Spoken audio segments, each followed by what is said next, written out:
Весеннее утро в Шарлотте, Северная Каролина, начиналось привычно. Школьные автобусы неспешно катили по улицам. Воздух был еще прохладным, а город только начинал просыпаться. Маленькая девочка по имени Лили Уотсон шла в школу вдоль тротуаров, играя в старую детскую игру «Не наступать на трещины в асфальте». На ней была старая куртка, которую перешила мама, и рюкзак, украшенный пуговицами и тесьмой, все, что она смогла придумать, чтобы он стал своим. Лили была тихим ребенком. Она любила рисовать и фантазировать, собирать воображаемые миры из обрывков услышанных разговоров и обрывков памяти. В ее мире был папа добрый, немного уставший, но всегда с конфетами и историями перед сном. В реальности он ушел, когда ей было 3. Мама не обсуждала это. И Лили тоже перестала спрашивать.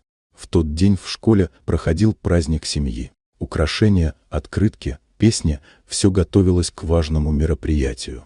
Лили стояла у окна, сжав в руках лист с написанным ночью стихотворением. Ей не с кем было его прочитать. В прошлом году она сидела в зале одна, пока другие дети выбегали к родителям. Тогда она придумала, может, если отец не может прийти, кто-то может просто побыть рядом.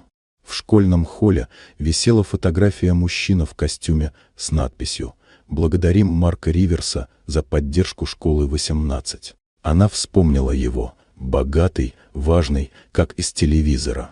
И вдруг он снова оказался в школе один, без сопровождения, пришел по делам. Когда он вышел из кабинета, Лили стояла в коридоре и, собрав всю смелость, подошла. Она протянула ему скомканный листок и попросила о странном.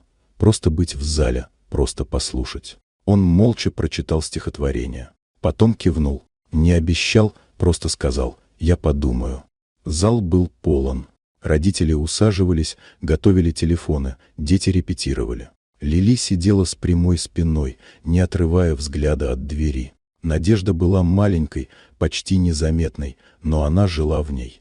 Когда дверь приоткрылась и в зал вошел Марк Риверс с букетом белых хризантем, мир вокруг на мгновение остановился. Он сел рядом с ее мамой. Не ради формальности, а ради нее. Лили поднялась на сцену.